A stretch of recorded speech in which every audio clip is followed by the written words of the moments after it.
I'm back. After everything they threw at me, taking me away from my family for years, I am finally back. But being home doesn't mean the fight is over with. And it doesn't mean the truth has been told. Everyone asks me, hey Matt, or in some cases, hey Mr. CRS, if you talk to the ATF agent, why didn't you use that at trial? And the answer to that is a nightmare of a metal roof, 30-day phone records, and a government agent who decided to choose his badge over the truth. Today I'll be breaking down the legal ambush that kept the most important phone call of my life out of that courtroom. We are talking about binary law of a machine gun and, hypothetically, the ATF ruling on jigs that should have set me free. Now, the most important thing you need to know about this video before you forget anything else is if you'd like to support the channel directly, the best way to do that is shop at onlytacticalfans.shopify.com, where you can purchase merchandise that directly supports what we're doing here on the channel and helps my family make it through all this hard time. Now, understand that this merchandise purchase is important because I'm currently demonetized from YouTube, and honestly, it looks like it's going to be indefinitely. So, this is how I'm going to be making a living, is through selling merchandise. Yes, it's just fan-supporting merchandise right now, like branded merch, but eventually there will be other things there. The ultimate goal is MREs, tools, knives. I got to see what's all allowed to be sold on Shopify, and then I'll go from there. The SOT and agent relationship, when you're a licensed machine gun manufacturer, is a pretty tight-knit relationship. To understand this, you have to go back to my position at the time. I wasn't just some guy on YouTube, I was a licensed FFL, and I just set up my SOT. What that stands for is Special Occupational Tax. This gives you the ability to manufacture things like silencers, machine guns. You can sell silencers and machine guns. Basically, instead of paying the $200 tax every single time you do something, you pay it once a year. It's $500, and then you're able to move things freely. You don't have to keep paying it, allowing you to run a business, because otherwise if you had to pay the $200 tax every single time you brought a suppressor into the shop, well, it would raise all the suppressors by $200, so that doesn't really make sense. Plus, with testing and research with machine guns, you can't pay the $200 every time you do it, and you have to have a little bit of flexibility. So with an SOT, you have something like, it's either like 24 or 48 hours, where if you create a machine gun and destroy it at that time, you don't even have to worry about it. But then if you create a machine gun and you're not going to destroy it, you have to apply to get that machine gun a tax stamp. I never actually went through this process, so I could be wrong about this, so don't quote me on this, but from what I understand from the agent who I talked to, who also threw me under the bus with the auto key card, is as long as the machine gun is destroyed in a window, it's like 24 or 48 hours, you're good to go. If you don't destroy it in that window, well, now you have to do some sort of paperwork to make that on record. And then when you do destroy it, you also have to file that it's been destroyed. Because I was like, hey, well, I'm going to make a bunch of prototypes and stuff. I have to file the paperwork every single time? And he's like, no, you don't. So, again, this was the same agent that got me in prison. So, again, if you do wind up getting information from an agent, make sure you get an email. This way you have something physical you can hold. Anyway, so basically the SOT, in short, that just gives you the legal right to make a machine gun. Because I was new to the SOT world, I didn't exactly know what you're supposed to do. I stayed in regular contact with a source, my ATF agent. I talked to my local ATF field agent about once a month, and it was pretty consistent. We usually had like hour-long conversations. Sometimes they were half an hour, but it was usually about an hour, and I was just asking all the questions I had thought about over that last period of time from the last time I talked to him, and how I should handle those, and what I should be doing. He helped me set up everything, and he even followed my channel.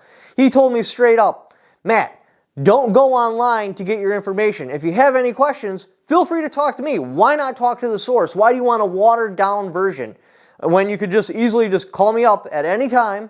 You know, obviously not every time. I can't call him at like 1 in the morning like, hey, what are you doing?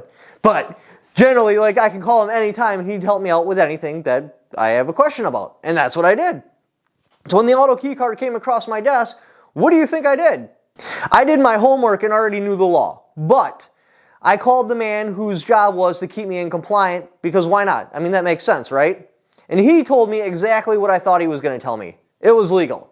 And I'm like, well, hey, should it go and get an approval letter? Like, is that a thing? And he was like, absolutely not.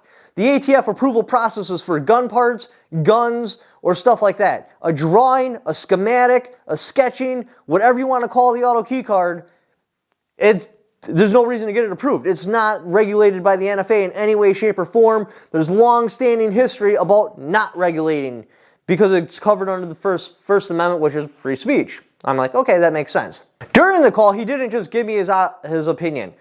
He also gave me legal precedents, which was exactly what I was looking for, so that was pretty awesome.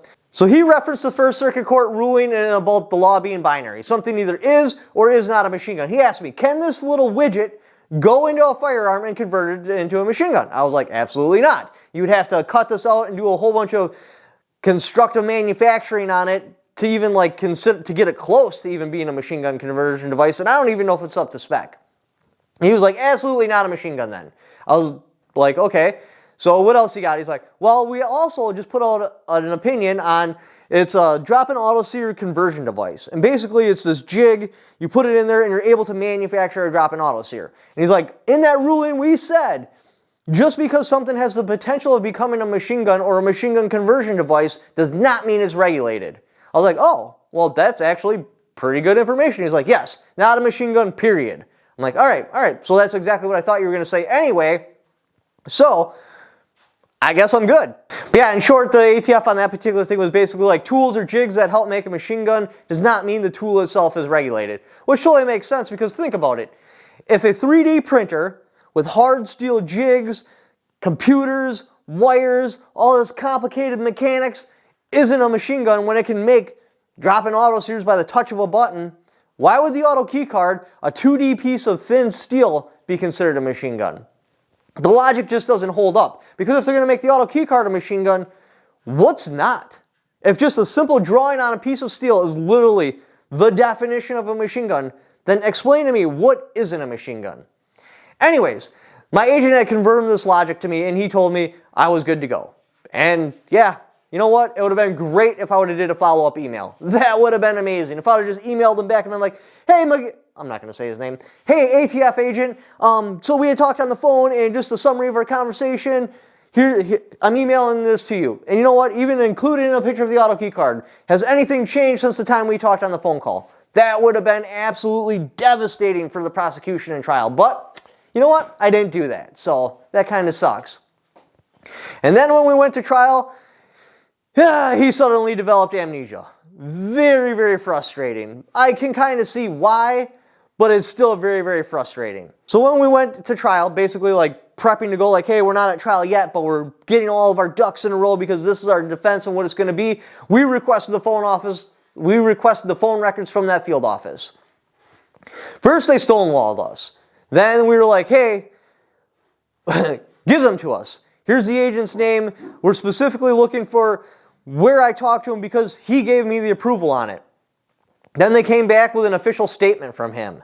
The statement that the agent had claimed he didn't have any idea who I was. I'm like, what? That's kind of weird. Anyway, so then they went through his emails, and I never emailed him. I should have. I really, really should have. I called him just like he told me to do. So the next problem is, well, the shop's got a metal roof, so I didn't use my cell phone. I used the landline at the shop. So I called the phone company, heart pounding like, oh man, because I'm about to get the smoking gun that would end the whole trial. And you know what they told me? We only keep phone records for 30 days. I'm like, oh no. Dude, my heart dropped at this point because, wow, phone records for only 30 days? I made this phone call over a year ago. Yeah, I'm a year too late.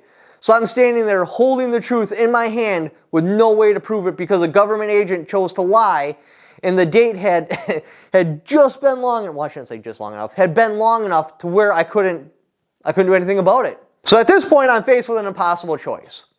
If I choose to bring the phone call up at trial, the only way it's even going to have any sort of significance or any sort of like weight behind it is if I choose to testify. So I'd have to take the stand myself. I'd have to call a federal agent a liar with zero phone records to back me up. Do you know how bad that would look in court? I mean, it really kills your credibility when you're like, well, he did an official statement. He's a professional. He's the guy, like literally the guy trying to put me in prison, and I'm going to call him a liar.